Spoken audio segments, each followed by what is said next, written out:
नमस्ते प्यारे बच्चों। पढ़ाई तुम्हारे द्वार में आप सभी का स्वागत है।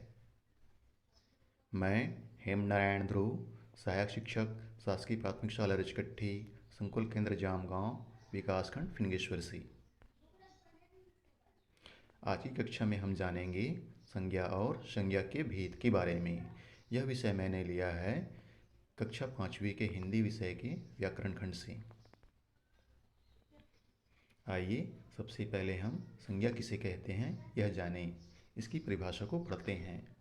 किसी व्यक्ति, वस्तु, स्थान, प्राणी, गुण या भाव के नाम को संज्ञा कहते हैं।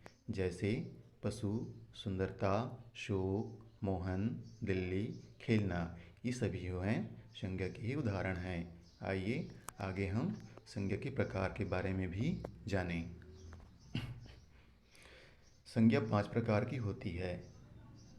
पहला व्यक्तिवाचक संज्ञा, दूसरा जातिवाचक संज्ञा, तीसरा समूहवाचक संज्ञा, चौथा द्रव्यवाचक संज्ञा जिसे हम पदार्थवाचक संज्ञा भी कहते हैं, और पांचवा है भाववाचक संज्ञा।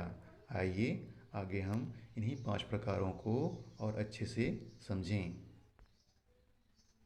पहला व्यक्तिवाचक संज्ञा, जिन शब्दों से किसी विशेष व्यक्ति, स्थान अथवा वस्तु के नाम का बोध हो उसे व्यक्तिवाचक संज्ञा कहते हैं। जैसे राम, मोहन, रायपुर, भारत, किताब, घर इत्यादि। ऐसे शब्द या नाम जो किसी विशेष व्यक्ति के बारे में हमें बताएं, या स्थान के बारे में बताएं, या वस्तु के बारे में बताएं, ऐसे शब्दों या नामों को ही हम व्यक्तिवाचक संज्ञा कहेंगे। उदाहरण में हमें बताया गया राम, मोहन जो विशेष व्यक्ति का नाम है, रायपुर, भारत जो विशेष स्थान का नाम है, घर, किताब जो विशेष वस्तुओं का नाम है। आइए संज्ञा की हम अगली प्रकार की ओर चलें।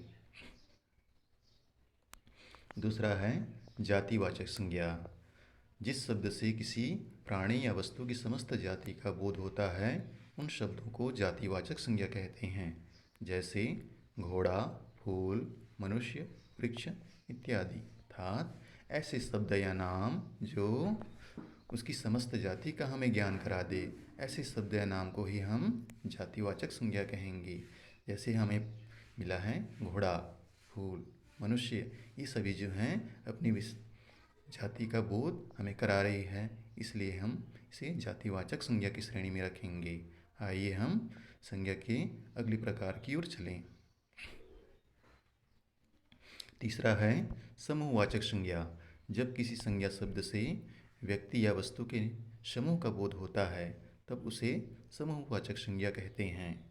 जैसे परिवार, कक्षा, सेना, भीड़, पुलिस, टोली आदि। अर्थात ऐसी संज्ञा शब्द या नाम जो हमें समूह का बोध कराती हो उसे हम समूहवाचक संज्ञा की श्रेणी में रखते हैं। जैसे परिवार में अनेक सदस्य होते हैं और अनेक सदस्यों से मिलकर एक समूह बन गया, इसलिए परिवार शब्द जो है समूहवाचक संज्ञा की श्रेणी में आएगा।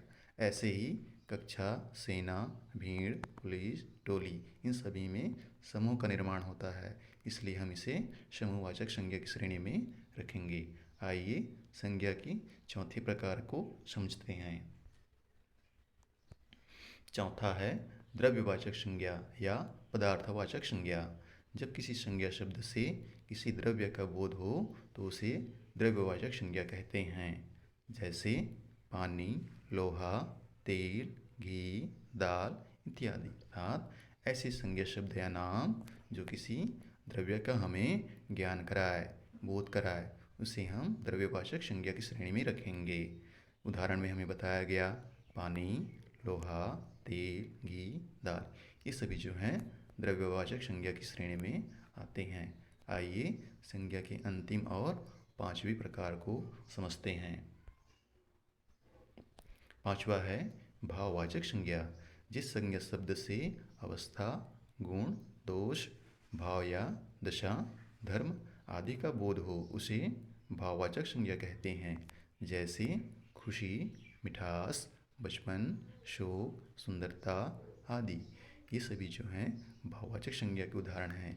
यहाँ हमें बताया गया ऐसे शब्द या नाम जो किसी अवस्था को बताए या गुण दोष को बताए या भाव या दशा को बताए, ऐसे शब्द या नाम को ही हम भाववाचक संज्ञा की श्रेणी में रखते हैं। जैसे उदाहरण में बताया गया है, खुशी यह एक भाव है, मिठास यह गुण है, बचपन एक अवस्था होती है, शोक यह भाव है, सुंदरता यह गुण है।